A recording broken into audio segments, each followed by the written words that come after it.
So again, officially, welcome everyone. This is a QTalk with Dr. Alhun Aydın from Harvard University. And the QTalks are kind of informal talks organized by QWorld to promote works of researchers and basically everyone who wants to share their ideas with the quantum community. This talk is recorded and it will be uploaded to YouTube. So again, please note that you don't have to open your cameras. You can actually check our previous Q talks from this website. You can find the recordings of them on YouTube. And also there are other webinars, events, training workshops, hackathons organized by QWorld. We are an organization that is currently active in 20 countries. And again, I would like to show that we have this QJam event going on, and you can apply until the 25th if you are interested. It's a really first of its kind. It is kind of a mixed event, and you can check our website for further information. And now I will stop sharing my screen. And well, today we will host Dr. Alhun Aydın. As I said, from Harvard University. He got his PhD from Istanbul Technical University. Also, he visited a lot of other places. I'm sure he will go over them. But today's talk is very interesting because it is on a topic that was not discussed, let's say, previously on many places. That at least I haven't encountered this topic, so I'm really curious about what he will say, and we can discuss on after the presentation. So as the organization goes, we will have the presentation first, and then we will have the Q&A part. But I will leave the option to accept questions or not during the presentation to Dr. Aydın.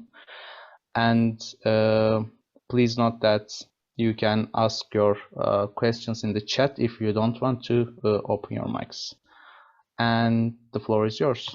Thanks for accepting our invitation. Thank you, Zeki, for the nice introduction, and thank you again for inviting me to give a talk here. It's nice to be here. And for the questions, I think, we can have it on the way, but if something is really important, you can interrupt me, of course, but I would prefer to have them in the end in order to have the flow of the talk. But other than that, if it's something important, if you can't wait to the end, of course, by all means. Okay, so I will today talk about my PhD topic.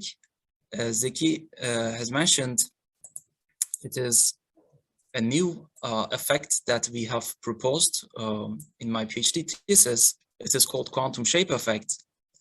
And we have in particular investigated the thermodynamics of the confined systems and how those physical properties are affected by this new effect.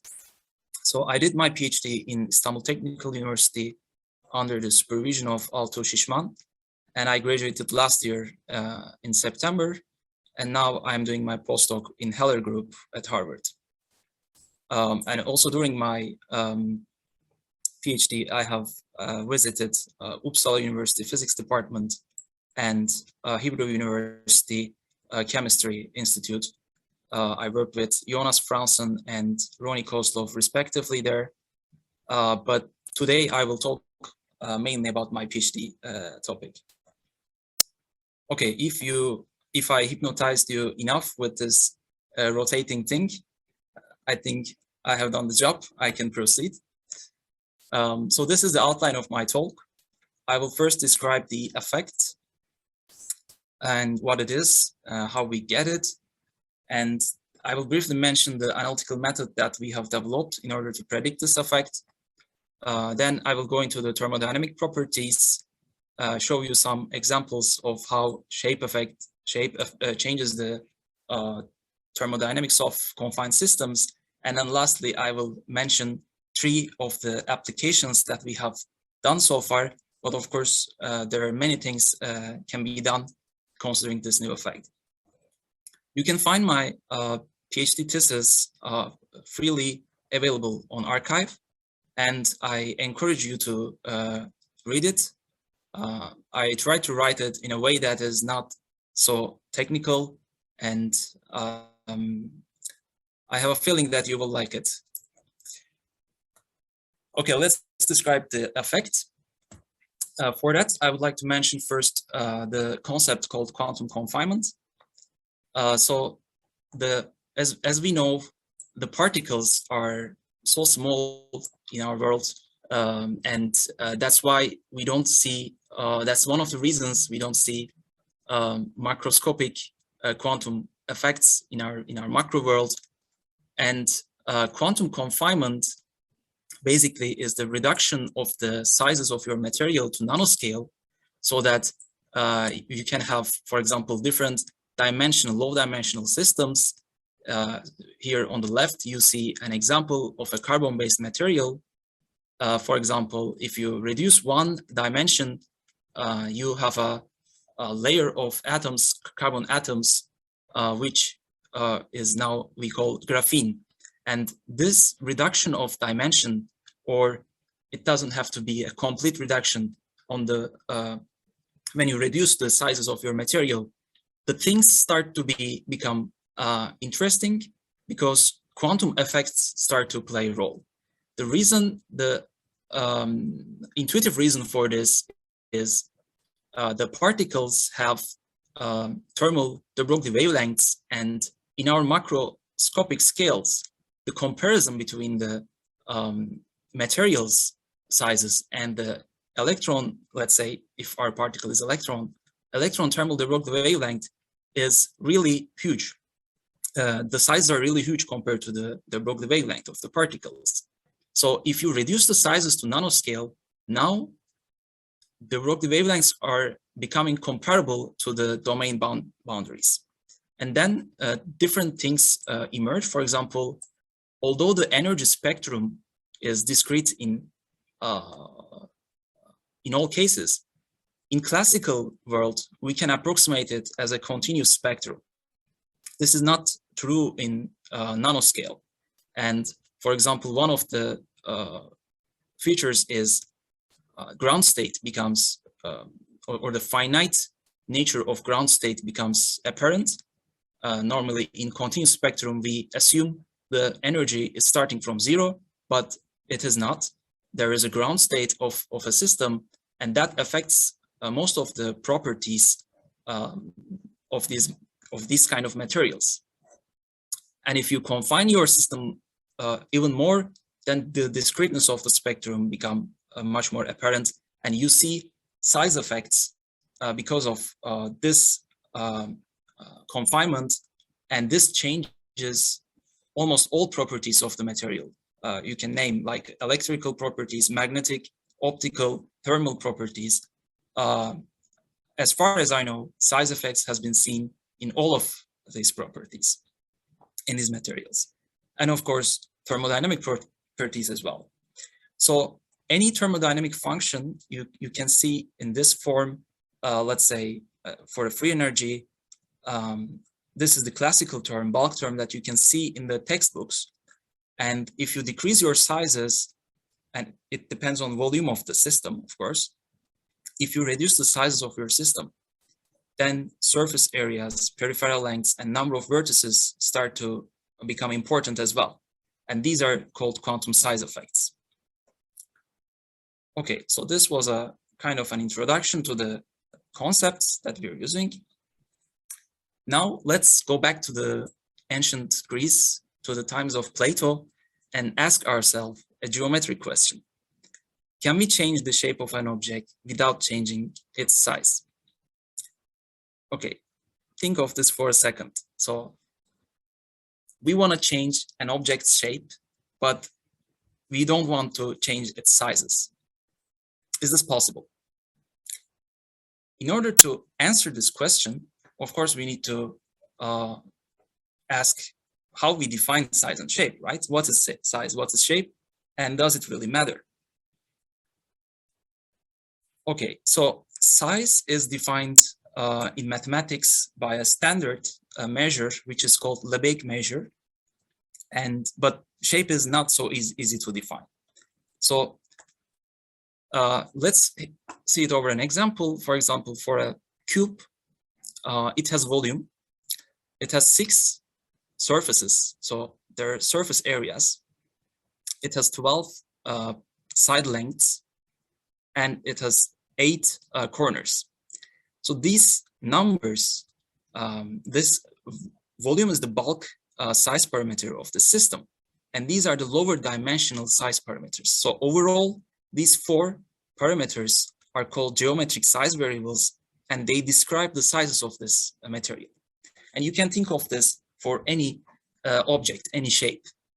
So this is called the Lebesgue measure. So what we mean by size is these values. When I look at the definition of shape in literature, it's really hard to find anything like that. It's so vague as a concept, but I found one definition which is also very intuitive. Shape is defined as the geometric information that is imposed by the enclosing boundaries and invariant under translation, rotation, and uniform scaling. So this is kind of intuitive. And by this definition, we can say that these shapes, for example, they are different. Okay, but what about their sizes? So we can construct these objects to have them equal volume, right? Just tweak the parameters and get your volumes equal. But their surface area will be different.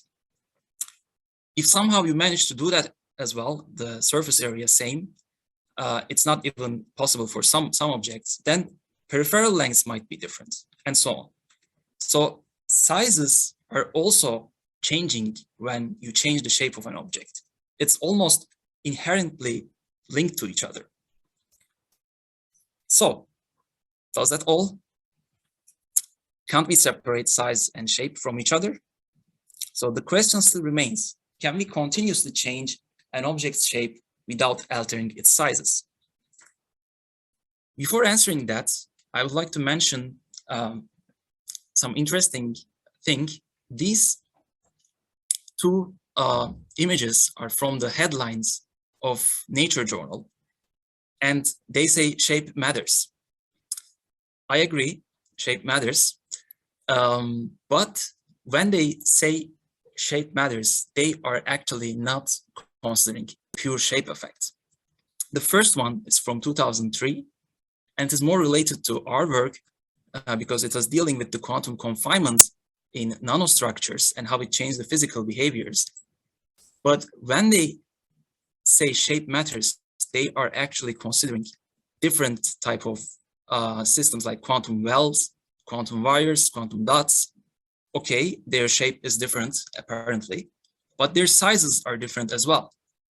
We can describe the physical changes in the properties by considering size effects, and we can characterize them by considering size effects. So it's not just shape matters, but it's more like size actually matters, but shape also changes. The second one is from 2012, and it is more distantly related, let's say, but they have the similar thing, like they're looking to the binding of colloid particles to the DNA. And what they mean by shape is these particles can be spherical or can be a flat surface. But again, this is changing the sizes completely. So these 2 are good ambitions, but they are not actually pure shape effects. Okay, now let's answer our question. So we introduced a very simple technique called size invariant shape transformation. And it is so simple that you will be surprised. Let's take a domain, simplest one, let's say a square, and fill it with particles. Then let's remove a part from the domain from the inside. Now the particles are confined in this blue region. So they're confined in this pipe-like closed region. And then let's perform a rotation on the removed inner object. And let's compare these two, the 0 degree configuration, let's say, and some other degree configuration. When during this rotation operation, we didn't touch to the size of the system. We just rotated the inner shape. And all of these size variables are constant, but their shape is different. So think of you an electron living in this region, and think of an electron living in this region. They will perceive different shapes of the system. So these two structures have the same size, exactly the same size, but distinct shapes. And here, this transformation is characterized by an independent parameter which we introduced, the rotation angle. So we have, this is so simple, and we have now answered our question as yes, we can change the shape of a domain by doing this transformation, and we keep the sizes constant. So any effect that you can see in during this transformation is purely shape effect. There is no size difference during this transformation. Okay, this was a geometry question, but what's the physics of it? Does this affect thermodynamic properties at all? At this point, I should mention an interesting result from the field of spectral theory from mathematics. There was this mathematician, Mark Koch, asked a question in the 60s. Can one hear the shape of a drum? This is an interesting question. Usually, we know that shape of the drum determines how it sounds, right? If smaller the radius, it has higher frequency modes, and you will hear a higher frequency note, and vice versa. But the question asks the inverse problem. From the hearing the sound, can we predict the shape of the drum? And this has been answered in 90s, and people have figured out that there are isospectral domains have the same sizes but distinct shapes, actually. So this is another way of considering constructing domains having the same size but distinct shapes. So our method is not unique in that sense. But interesting thing is their eigenspectrum is identical. I'm not saying it's like very close to each other. The eigenspectrum is really identical of these two shapes, which means you cannot hear the shape of a drum, because what you hear is the eigenmodes of this system, but their shapes are different, and you will hear the same sound. So there's this important thing that we need to consider. In our domain, are the eigenspectrum is identical? So we solved Schrödinger equation for the particle confined in our domain, and you see the eigenvalues and eigenfunctions, first 6 of them, for 0 degree configuration. It's the square between a square, and the rotated one, which is the 45 degree configuration. And good news is the eigenspectrum is totally different. There is a radical difference between, even it starts from the ground state, there is a radical difference between the spectrum. So this means we will hear different sound if we hit to this object. So this is not an isospectral transformation. Okay, good sign. Spectra differs, but does that necessarily mean we will get the different equilibrium properties? After all, we're doing statistical mechanics here, and this effect might be averaged out, right? We should check that. And this is the start of looking to the thermodynamics of the system. So we look at the single particle partition function, and for simplicity we consider the Boltzmann statistics. So this is a summation, and it's a partition function, and you see here energy eigenvalues. We calculated them numerically by solving the Schrödinger equation for our domain for each degree of angle, and that's the result. So we see from 0 to 45 degree configuration, partition function changes, and this change is not a negligible change. Even at room temperature, this change is around 8%. So if you tweak the parameters, if you lower the temperature, lower the mean free lower the effective mass, you will of course get larger change, and so on. Okay, so this is what you see is here a pure shape effect on the thermodynamic properties of the system that you are considering, because any thermodynamic property can be calculated from this partition function. Okay, before going into the thermodynamic properties, I will mention the method that we have developed analytically to predict this quantum shape effect. And for that, I would like to show you an interesting feature of this system. So if we calculate the quantum thermal density of the particles confined in this domain for different angles, this is the shape, this is the profile that you will get. Of course, this is non-uniform because there's this confinement going on, and the density profile is like this. We have impenetrable boundaries. So since at this quantum scales, particles' wave nature is prominent, they try to stay away from boundaries and try to accumulate to the free parts of the domain, as you can see here. So this is an expected behavior, of course, but this density distribution actually, looking at this distribution tells us important things if we know quantum boundary layer approach. Let me go into that. So quantum boundary layer method has been developed by my advisor's research group in 2006. So it is like this. We know that quantum mechanical thermal density distribution of particles confined at quantum scales is non-uniform. So this is a classical gas which fills everywhere in your domain, but quantum gas do not fill the whole parts of the domain. So there's this quantum boundary layer emerges at equilibrium.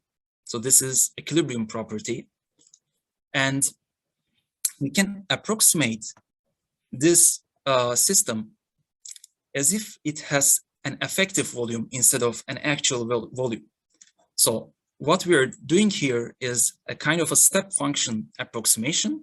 So we say, okay, for an effective volume, I'm filling all of my volume with the particles, and there is this evacuated region by the quantum boundary layer, and its thickness is universal. That's also very interesting, and it is related to the fourth of the thermal derivative wavelength.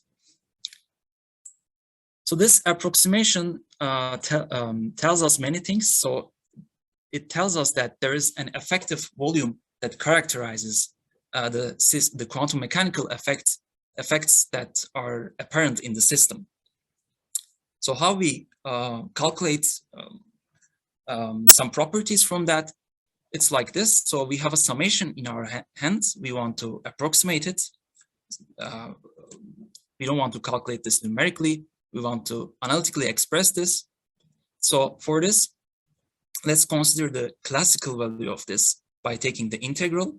We know that there is a volume term in the classical one, and we replace this volume, apparent volume of the system, with the effective volume that we have constructed. And this, if you do this operation, now you will get a result in your hand, which is very close to the summation result. So we express this summation analytically to some error, of course, with this method. So this is quite nice because this gives exactly the quantum size effects that have been in the literature. So you just replace, and this can be extended to any dimension readily. This is length, you replace with effective length, area you replace with effective area, and so on. And this gives not only first order corrections, but also the higher order corrections of quantum size effects. So this is another way to exactly get analytical size effect corrections. And good thing is you don't need to solve Schrödinger equation for each case of your system.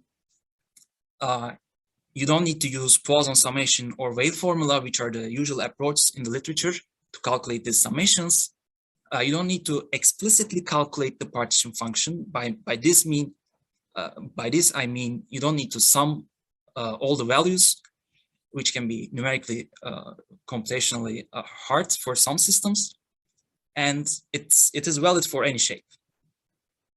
Okay, so this is the method, but this doesn't tell anything about shape effects. So this method only describes the size effects.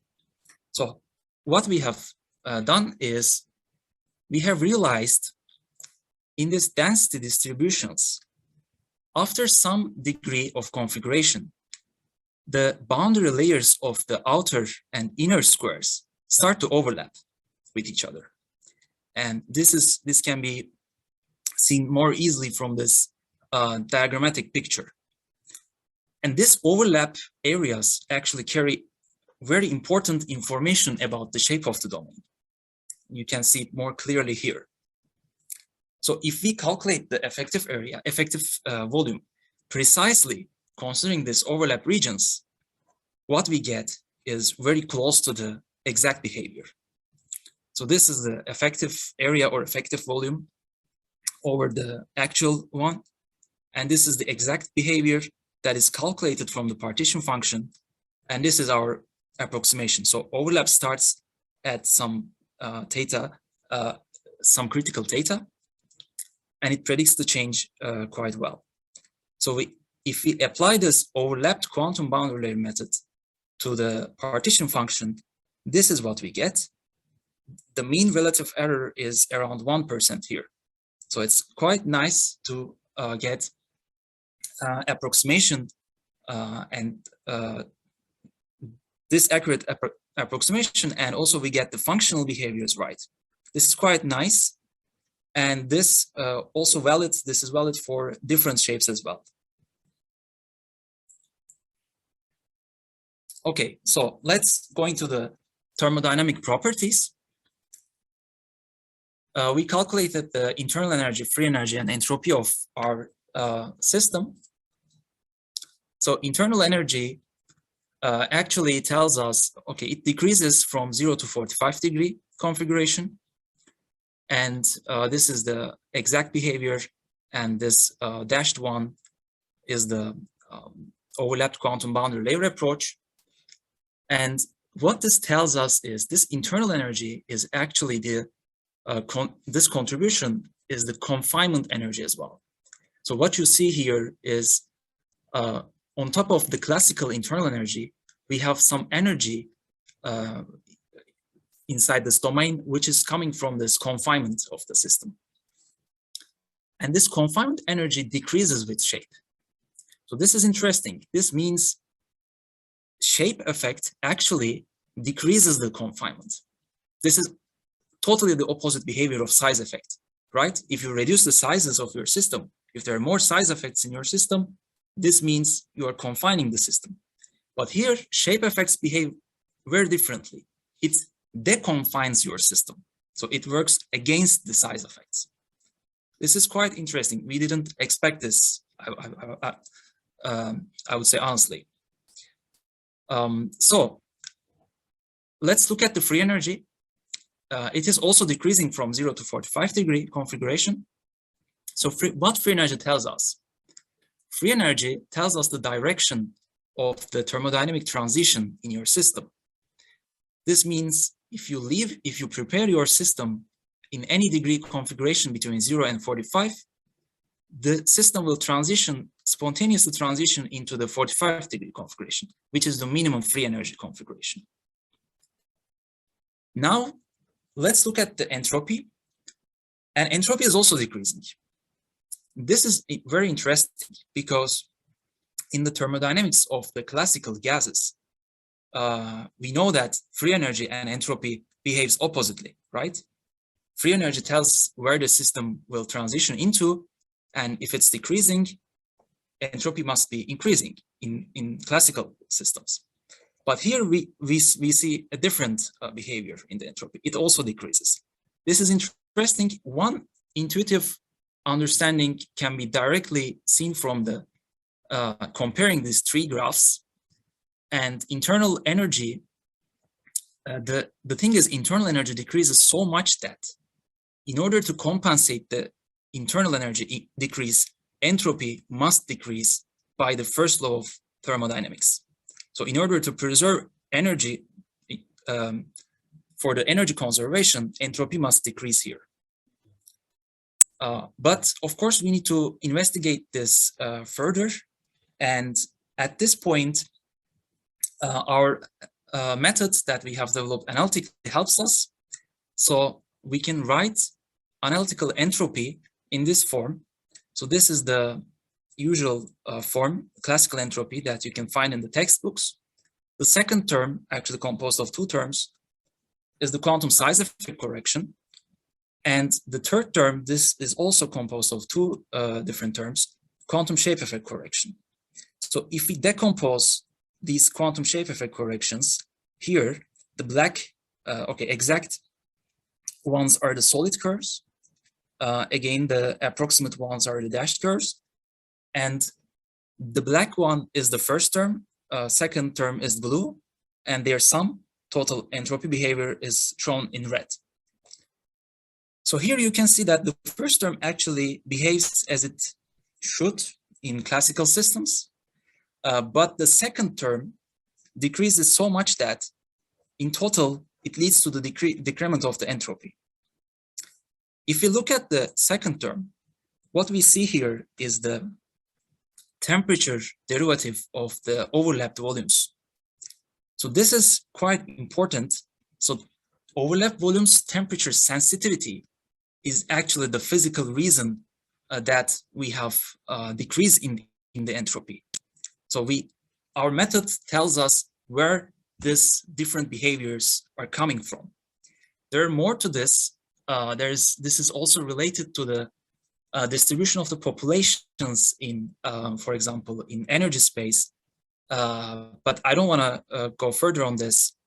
So we are working on an article about that. But this behavior is really interesting. Okay, so the second thing I would like to show you about the thermodynamics of the system is we have seen a quantum torque. Okay, where this is coming from. So we said here, free energy is decreasing, right? And this means the system will rotate spontaneously from any angle in between here to the 45 degree. Okay, for any system to rotate, there must be a torque, right? So where this torque is coming from? So let's investigate that. Here you see the density distributions again of the system, of the particles inside the system. And for 0 and 45 degree configuration, the pressure of the gas, of the particles that they exert into this inner walls of the system is symmetric. There is no way this can generate torque here. But if it is in any degree configuration from in between 0 and 45 degree, let's say, for example, 25 degree, you will see that actually there is this tendency to generate more pressure to particular side of the inner square. And this is valid for these 4 different axes you can see. So what we want to do is, if there is a pressure imbalance or non-uniform pressure distribution in this to the walls of this inner object, then this thing can rotate. So we investigated that, and we calculate the pressure distribution of the particles that exerted to this inner wall. We do that by perturbating the domain walls in a very small and looking at the free energy response of the system. So this gives us the pressure, local pressure exerted on this wall. And this is the result. As you can see, as you can expect as well, pressure distribution is not symmetric. And this explains the torque. So the point of applications of these forces are tilted from the central axis, and this creates the torque. We can calculate torque from 2 different approaches. One is by considering the pressures, and one is directly from the free energy, and they all matched. So this is the variation of the torque. As we have said, at 0 and 45-degree configuration, the torque is 0. But if there is if the domain is prepared for some other degree of configuration, we have a finite torque, and this all makes sense. And this is purely a quantum effect, because in a classical system, you won't have this non-uniform pressure distribution. To stress that again, quantum confinement is necessary to see the quantum shape effects. So the domain sizes has to be very small so that quantum nature of these particles are apparent. If you increase the domain sizes more and more, you will start to realize that the boundary layers start to disappear, and the particles fill the domain almost uniformly, like in a classical gas. Here, for 2 micron, for example, wave nature is negligible.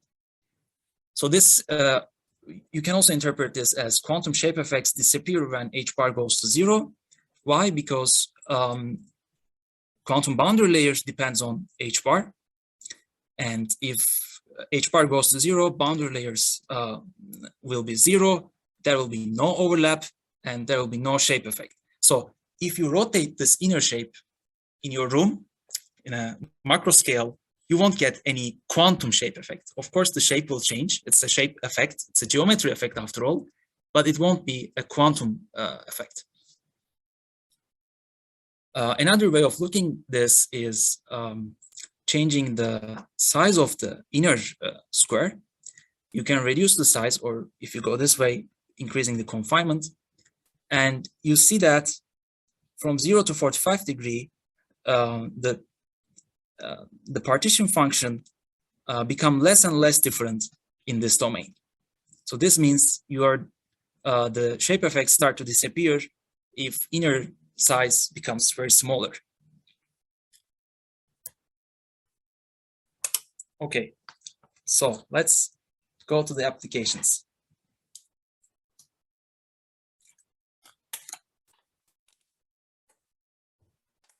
The first application that I would like to mention is a quantum heat engine that we can construct using this effect. So this is a cycle driven by quantum shape effects. Okay, let's consider we prepared our domain in the 45 degree configuration and at a temperature 200 Kelvin. So we give heat to the system, but we are not rotating the system, so it is still in 45 degree configuration. So it's an isothermal process here, which means we keep the shape constant of our system, but we give heat to the system, so its temperature increases to 300 Kelvin. From 2 to 3, we perform work on the system by rotating the 45-degree the system from 45 to 0-degree configuration. So in order to do that, we insert work to the system, but at the same time, interestingly, we need to give heat to the system in order to keep this process isothermal. So this, you can see, this is more or less like Stirling cycle. Instead, in Stirling cycle, we have isothermal and isochoric process, which means volume preserving process. Here we have volume constant is everywhere. Now we are changing shape here from 2 to 3. So this process is isoformal. So difference from the Stirling cycle is we have isoformal process instead of isochoric process. So from 3 to 4, we remove heat from the system and its temperature decreases to 200 Kelvin. And finally, from 4 to 1, we extract work from the system because this will transition into from 0 to 45-degree configuration by working done on the environment and releasing heat.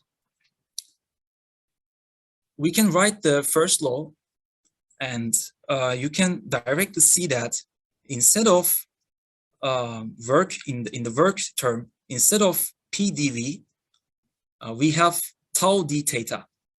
So this is how we do the work, right? This is tau is torque, and theta is the angle that you change. So this is a new type of doing work on the system in this way, because we're not changing the volume or anything like that. So this is the TS diagram, and this is a new phase, that a new thermodynamic diagram, which is tau theta diagram. One thing you can readily see here is the work extraction actually occurs in the low temperature side of the system. So this is opposite of the classical systems, right? In classical systems, you get the work extraction from the hot side of the cycle. But you can understand this easily because quantum shape effect is larger in low temperature region. Why? Because it's a quantum effect. So larger the quantum size of quantum shape effects, the more you get work from that side. And this can be easily seen from this tau theta diagram. The area under this cold side curve, this is torque, by the way, is larger than the area under the hot side. So this makes sense. But again, as I said, this is quite interesting because this is completely the reverse of the classical systems.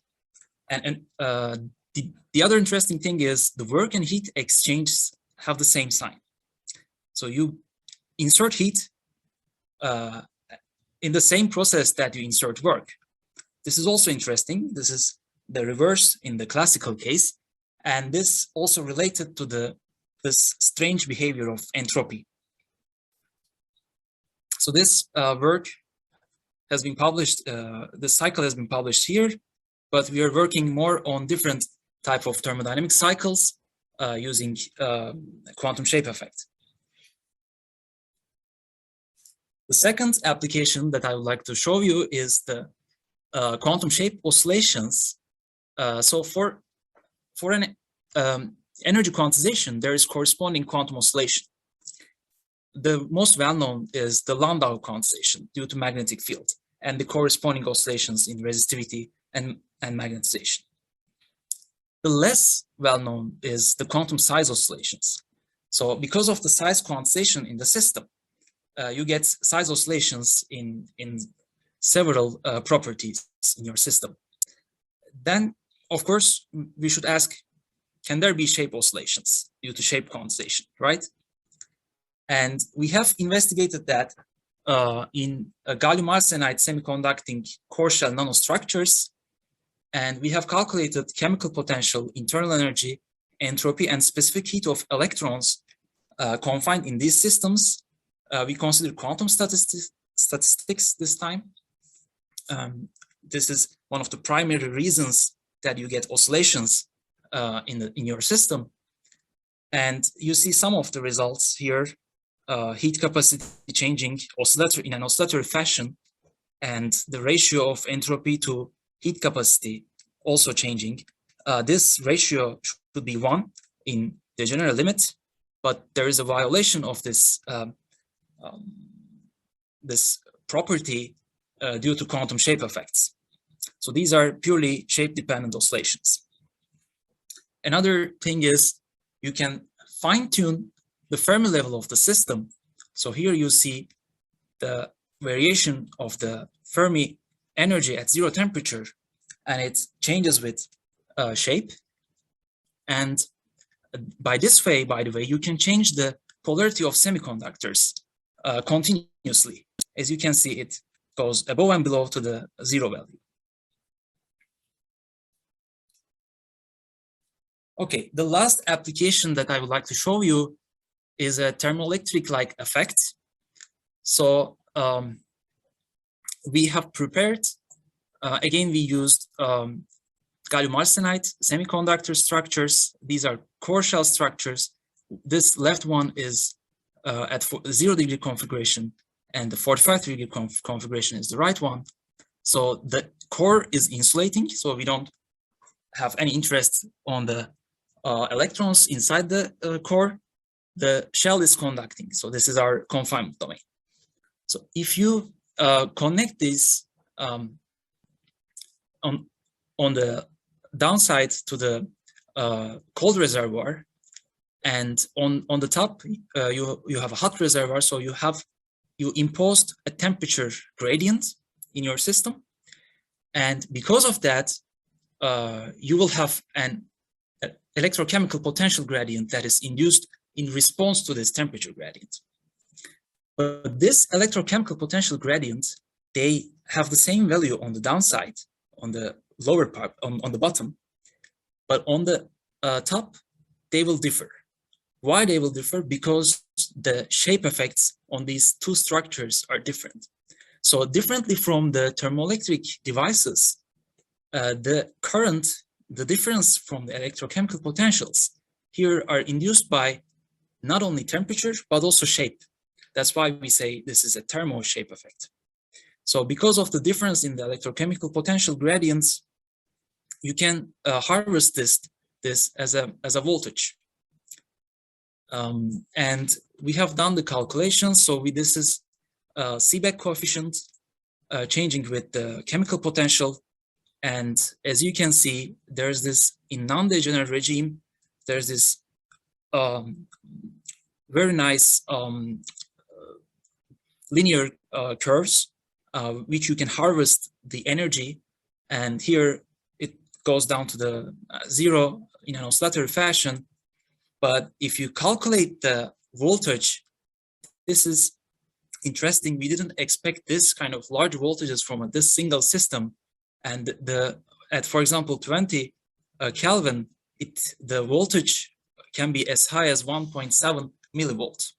So this is quite nice. This shows that quantum shape effect is not something negligible. It's really a big effect. And it's not like it's comparable to the quantum size effects. And this also tells us that apart from being an application for energy harvesting, this also tells us that transport properties also change with the quantum shape effect. And another thing we can consider is how electron transport under phonon influence will change in the materials depending on this shape difference. Okay, I would like to mention also the ongoing and future works. Right now, I'm writing an article on the origin of quantum shape effect. So we also investigate right now the quantum shape effects in Bose-Einstein condensates and how it can change the transition temperature and other properties of Bose-Einstein condensates. Also, we're working on the cycles with isothermal processes. And for the future, we want to, of course, there are many things that are assumed as ideal in the calculations that I showed you. We haven't considered interactions and so on. So we want to consider more realistic systems, weakly and strongly interacting systems, soft potentials, external fields, transport and twisted structures. And also we want to do some time-dependent analysis in the system. Lastly, I would like to mention the current studies that I'm doing at Harvard in Heller Group. So I will very briefly mention this. So we describe the electron lattice interactions in a different way. In the usual way of looking at this picture, electron lattice interaction is you describe your lattice as in the second quantized formalism, but there's another complementary picture, which is the wave approach, which is the coherent state approach. So we describe the lattice in a coherent state, and when we do that, electron lattice dynamics become coherent. So electron preserves its coherence under this lattice for some time, and that leads to many interesting things in the transport of electrons. For example, depending on the comparison between electron wavelength and the lattice wavelength, you can have branch flow-like or transparency-like different regimes. And we have also seen that coherence effects, which were previously neglected in this picture, are important because they localize electrons. The phonons can localize electrons in these systems and the strong potentials. So the potential so far in the literature has been treated as a perturbative potential, but if the potential is really strong, this lattice field is really strong, it can localize electrons, and that can change the transport dramatically. Last thing I would like to mention is a website that we have constructed recently. It's an educational website. It's called blockbusters.com. We present beautiful images that we created in our during our scientific studies, and we explain the physics behind those nice-looking images, maybe to attract young people to the physics and the world of science. And that's all from me. Thank you for your attention. Thank you. Yeah, it was a very good and informative talk and really interesting subject. So we already have 2 questions, and also I have 2 very stupid questions, but I can ask them later after we go through the participants' questions. So first question is by Ekrem Hoca. He asks that, did you compute Casimir-like effect for fermion like quantum gases in your thesis? And how can we separate the Casimir force which appear at the Bose-Einstein condensate temperature and quantum size effect of the fermionic gases? Also, you can read the question. I just read it for the people who will be watching us on YouTube. Yeah, okay. I think this is a very important question. There is definitely similarities between Casimir effect and this effect. Right now, actually, in the article Origin of Quantum Shape Effect, I'm exploring this similarity between these two, because if you consider a one-dimensional system, this overlaps between boundary layers will create an attractive force in the boundaries. So this is the reason, I think the underlying reason between the Casimir effect and quantum shape effect, I think it's pretty much similar, because in quantum shape effect as well, there is this modes, the separation of the modes, mode space, because of the finiteness of the system. So in that sense, this is very similar to Casimir effect, but there will be quantitative differences, of course, between quantum shape effect and Casimir effect. And I think it is important for some systems to calculate the Casimir effect and put their range of forces, for example, when they will start to affect the system or not. I think that's very important to check. Thank you. And the second question is by Yanis Theodonis. Are there any experimental efforts to rotate nanostructures that you propose? Yeah, during the writing of my thesis, I have checked the experimental literature as well. I think okay, there's no exactly the same thing that we proposed here, but there are core shell nanostructures, for example. People have considered these kind of materials, but in those studies, what I see, the core is also filled with electrons, and what they were looking is not the shape effect, but how core shell nanostructures affect the transport. For example, instead of having just core, if you cover that with some other material, how this will affect the transport in those systems. This is mainly what I have seen in the literature, but the rotating of the core structure is, I think it will be a little bit harder in those kind of systems, but you don't, I mean, in order to show quantum shape effects, you don't necessarily need to rotate anything. You can prepare two different systems at different rotation angles, and then, as I showed you in the thermo shape effect, then you can get the quantum shape effect from the system. So to verify the shape effects, you don't need to rotate anything. That's one thing. But there are nanostructures. There are nanoscale studies, experimental studies that I have seen. Some fine-tuned rotation is possible, mechanical things, but I think the scales are still a little bit tens of or hundreds of nanometers. But apart from that, if you don't consider any rotation, I think this is quite easy to experimentally verify by just preparing your systems in different degree of angles.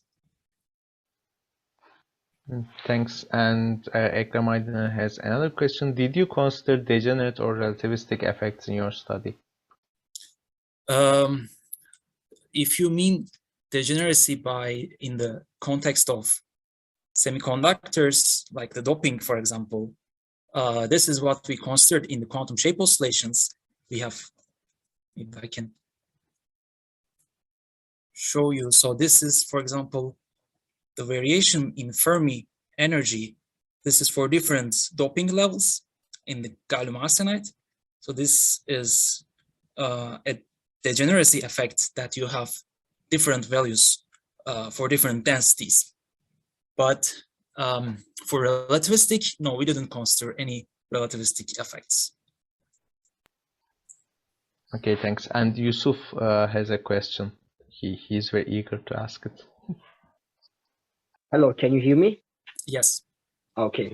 Thank you. I also connected from the school PC, so the name was different, so I wanted to write.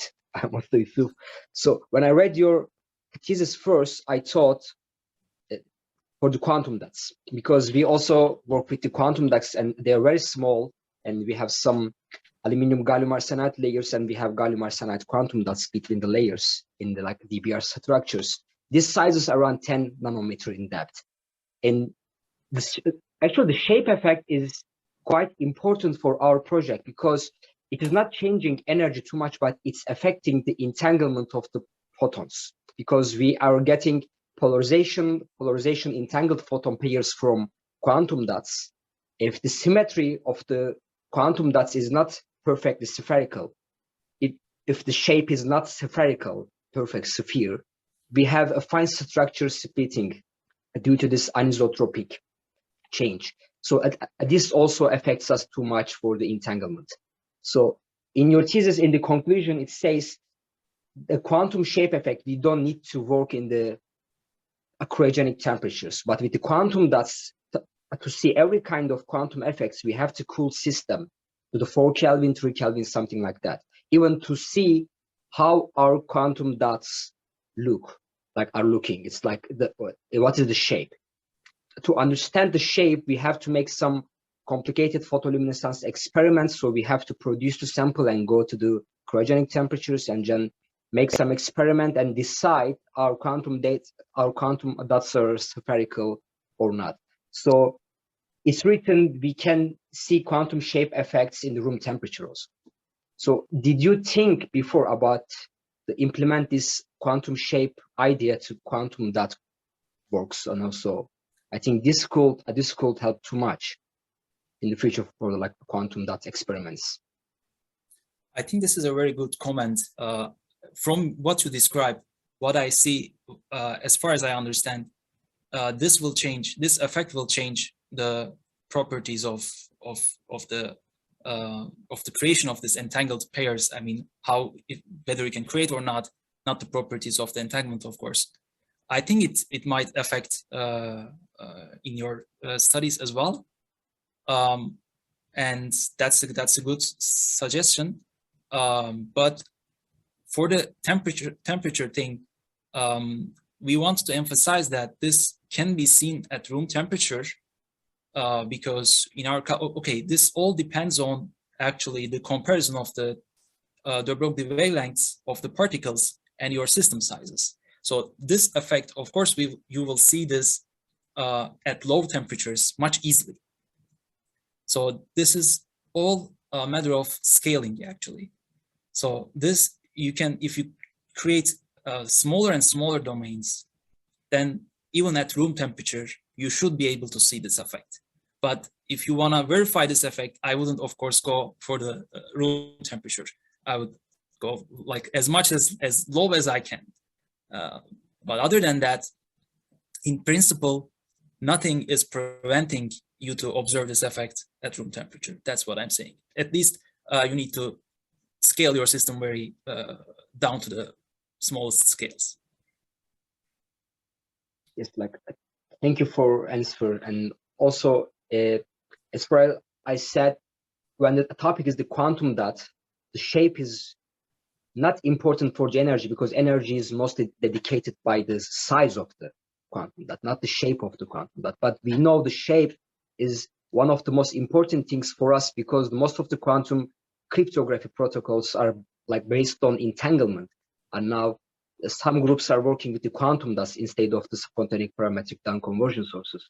So the shape is really important. Shape is the most of the project actually to decide very spherical dots. So otherwise we have some energy splitting between horizontal and the vertical photons, and this just destroy the whole entanglement. So when we read this thesis, we said, okay, in the future, this can also really help to understand what's happening with this shape effect and the entanglement.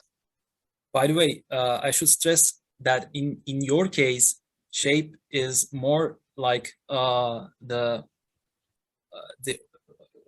it's not like pure shape effect, that as far as I understand. The shape is also, you have sizes are inherently linked to each other in your case, as far as I understand. But if you want to consider pure shape effect, you can create your domains, it doesn't have to be exactly like our shape, but in a way that we do by size invariant shape transformation. And then you should be able to see differences in energy, and they needs to be like measurable at a measurable scale on the order of size changes, that I can say. Yes, and also another question, a short question. We have something that's like similar to shape effect, but it's not exactly the same thing that you actually like propose. It is like, this is the idea of the Helmut Rich, like a theoretician from Innsbruck University, and now we are trying to make simulations and experiment for his theory. It is actually a geometry of the quantum dots and increasing some rate enhancement for the center quantum dot. Let me explain like that. If we have 9 quantum dots in a like circle shape, if in this geometry, in the center dot, if there is a like dot is also in the center, and there is too much rate enhancement in the center dots. So this also some different geometry effect of the different atoms, molecules, quantum dots. It doesn't matter. The idea is the same. What do you mean by rate? the photon rates, because for like a quantum optics physicist, we are mostly like busy with the photon counts from the sample, per cell enhancement. I see. I can say just like per cell enhancement of the dots. But this is mostly about this. You have some like dipoles, some emitters, and if these emitters are in a specific shape, they create some enhancement, per cell enhancement in the center dot. So this actually was kind of shape effect, but not exactly the same that you described, but somehow a different shape. And it's really interesting to see this all shape connections between the experimental physics base. So it really just definitely, I agree. Yeah, it's Thanks for the comment. And we have another question by Yanis. Have you studied how would grain boundary between shapes affect the effect? It will affect, yeah. We haven't done a rigorous particular study on that, but it will affect the grain boundaries we considered are ideal. But as you can, maybe if I go back, so grain boundaries will have the effect of changing this number of vertices actually in your system, and also a little bit the peripheral lengths. So grain boundaries can be taught as a minor quantum size effect. So if you have grain boundaries in your system, you might need to check the roughness of those boundaries by calculating their size contributions to the system and compare it with the quantum shape effect contributions. If there are strong deviations in your boundaries, then they might mask the quantum shape effects. But if there's very small grain boundary effect, then it won't dominate, of course. It all depends on the sizes of the boundaries, of course. Grain effects. Thanks. So if no one else has questions, I have 3 stupid questions. Zeki, maybe I can Yeah, of course. try my chance before you. Yeah, of course. Actually, I have a couple of questions, as you. Let me start with the simplest one. Alhun, I think at the beginning of your talk, you said that you are using the Gibbs statistics. So Boltzmann statistics. yes, you are dealing with distinguishable particles. For this thermodynamic properties, yes, but for the quantum shape oscillations, for example, we have considered the quantum statistics. Is there any change in this thermodynamic properties when you move from distinguishable particles to indistinguishable ones? Yeah, they changed. They change a lot. I mean, depending on your system, of course. In the, I don't know which section in my thesis, but in one sections in my thesis, I show how this changes the thermodynamic properties changes when you consider Fermi-Dirac statistics, for example. Mm-hmm. I don't know. I don't remember the number of the sections, so I can check it up. No.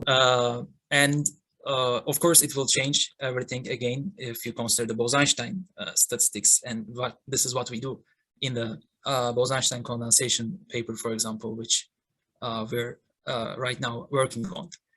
So it changed. It changed, yes, the properties.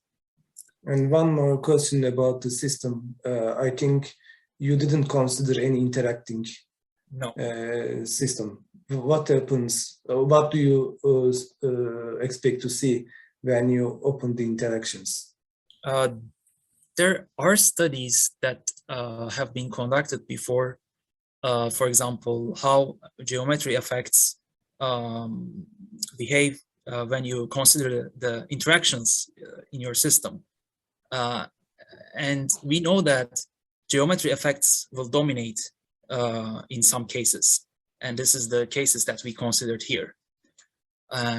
So interaction effects are mostly perturbative effects compared to this dominant properties. That's why we safely ignored them in this particular study. But there are systems, they can make differences.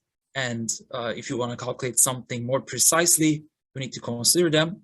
So for a more realistic calculations, we want to include interactions, for example, interactions of electrons with phonons. That's one primary contribution if you want to calculate the resistivity of your system and so on. But yeah, we are confident that interactions, and we have cited some other studies, interactions can be negligible in these regimes that we consider. Okay. Then one more question about this thermodynamic properties. When you show the slides about the internal energy, free energy, and entropy, you said that you want to see a spontaneous rotation because of the free energy difference. But in the second part, when you talk about the heat engine, you said that you have to apply work to rotate the system. I didn't understand both situations at the same time. If you could elaborate on this. Yeah, sure. So here, free energy tells us that if we prepared our system any degree between 0 and 45 degree, it will rotate into 45 degree configuration. So if you prepare your system at 45 degree, it won't rotate. So the direction is from 0 to 45 degree, the spontaneous direction, rotation. So if you look at the engine, we apply work and rotate the system ourselves because it's 45 degree configuration. So in order to rotate this, we need to apply some work. But here, in the second part of the cycle, it will rotate itself from 0 to 45 degree, where we get the extract work. No, it is there isn't. But I think to do so, the internal boundary should be rotatable. Right. But in real systems or experimental realization, probably there should be some work for this rotation as well. Then one more question. Now you check the probability of a transformation by the entropy, but in quantum thermodynamics, we can extend this description in the single-shot quantum thermodynamics. For example, we can replace the entropy with thermomodularization. Or I remember some studies in which they used some phase space description and then calculate the von Neumann entropy and expand it. And the first term, they obtained that the first term is the Boltzmann entropy, and the other ones are the contributions, quantum contributions to the Boltzmann entropy. Maybe a comment is possible in this direction. You can try to investigate the transitions with some other quantities than entropy. And one more question. Here, the change of the form or this rotation is classical. Can we imagine a system which exists in two different shapes or in two different angles? What do you mean? Do you think? Do you mean superposition? Or? Yes, superposition of two different angles, for example. Or we can extend it as well. For example, we can consider two systems, a joint system, and their shapes may be correlated also. Such maybe in such extended models, you can investigate some other properties of this shape effect. Sure, yeah. Do you think is it possible in principle to allow the superposition of different geometries? Why not? I have seen some studies they experimentally consider, for example, the superposition of cantilever. This is a nano-electromechanical system, and they, as far as I read, they established a superposition state in such a micro scale, let's say, object. So in principle, if that is doable, then of course superposition state of 0 and 45-degree configuration, that also should be possible. Why not? And for the comment in terms of von Neumann entropy and others, so basically what we have considered here is an equilibrium properties.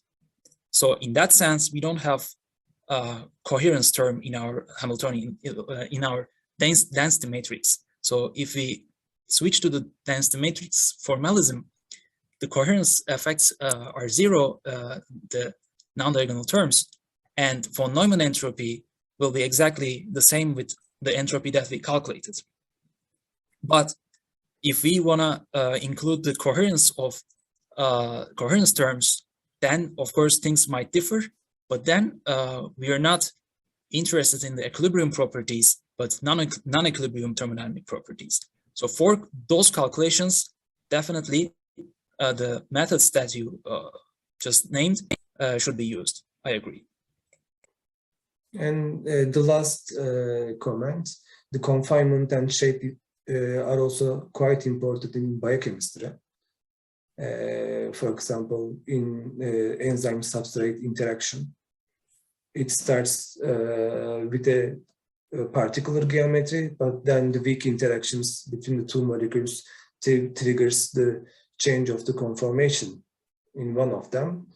Then everything happens after this conformation transition is done. So maybe some biochemical molecules also can be a candidate to investigate this quantum shape effects. Yeah, I don't know much about those systems, but I will be glad to see, yeah, if that can be done. Thanks a lot. And thanks Zeki, for questions and comments. Stage is yours, Zeki. Thanks a lot. And as I said, I have 3 very stupid questions because quantum thermodynamics is not my field, and even thermodynamics is not my field. The first question is, how small can you go? Because I have seen that as you grow your system, as it grows larger, the system, the effect becomes negligible, and it even disappears at some point. But how small can you go compared to the Planck lengths, let's say? Did you ever consider that? Compared to Planck lengths? I mean, considerably. Okay. In comparison. Okay. One absolute limit, of course, will be the atoms itself. So they have certain size. But in principle, I mean, with the atomic manipulation techniques, for example, in quantum corals, you have seen them. Maybe they can manipulate atoms at each one by one. So that's the limit. I mean, manipulating atoms one by one. Other than that, below that, there's it's the domain of different physics, right? The particle physics. Yeah, the reason I'm curious about this is, can you use such an effect? This is entirely hypothetical, to build a qubit, let's say. To build a qubit. Yeah, because there's a clear energy difference as you described. Okay, qubit. I mean, I think this is possible if you consider your system not in equilibrium but by taking the coherence effects, you can okay, qubit is a two-level system.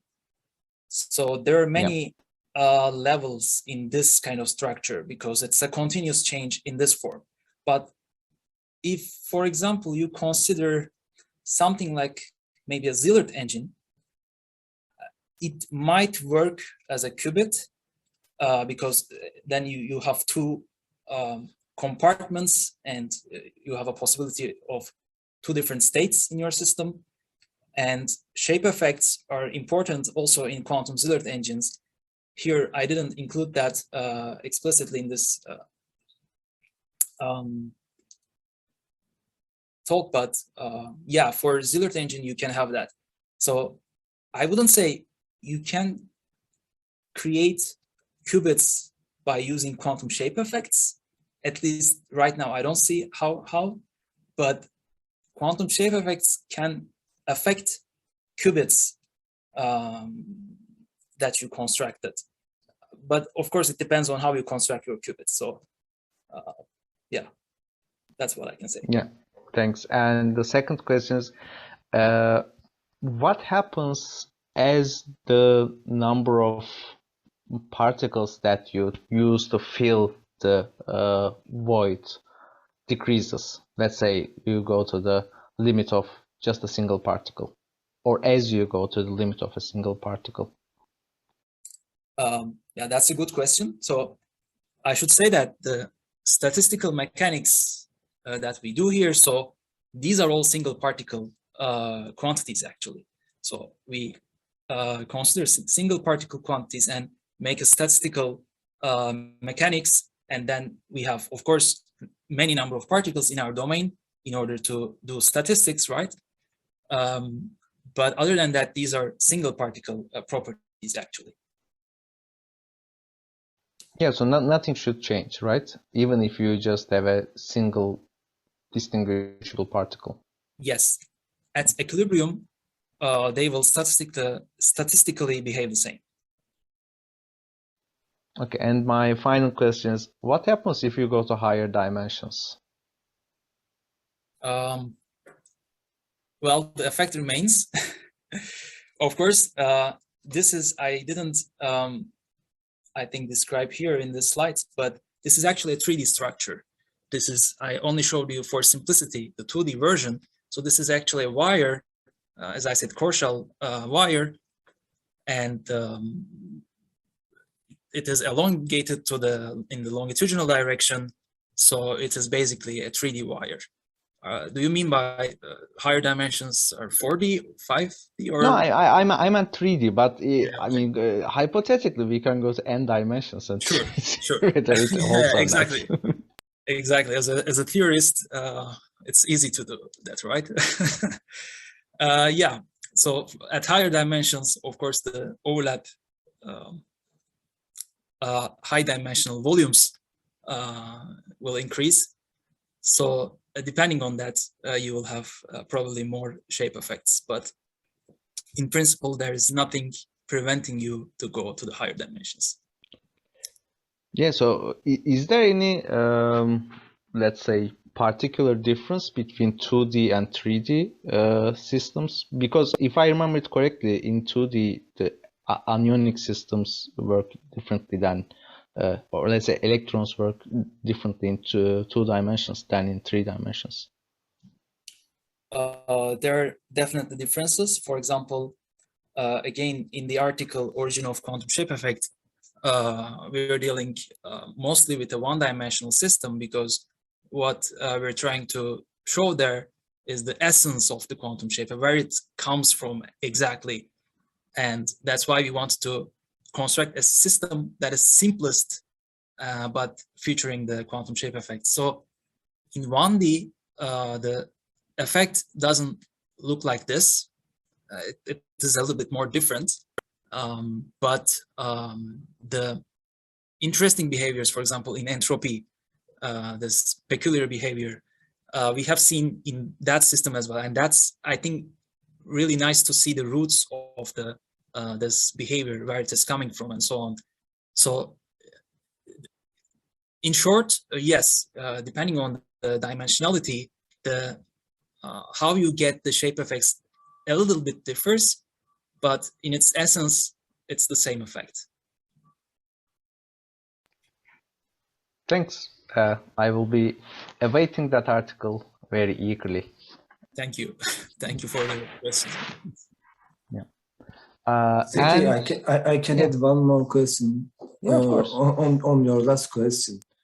Instead of different dimensions, maybe we can also consider different fractal shapes inside this material. What happens we rotate an fractal inner boundary? In a fractal shape, we can increase the size also. I think. Do you think is it an interesting situation, Alhun? I think that would be nice to look at, but my first intuition is there will be some, I think, resolution problem, because in fractal shapes, okay, if you zoom and zoom in, you will see repeating patterns, and it will go indefinitely like that. But for these kind of systems, so the main boundary actually is important. So if you zoom into the boundary and you see some repeating patterns, that I don't think it will affect much the shape of the quantum boundary layer.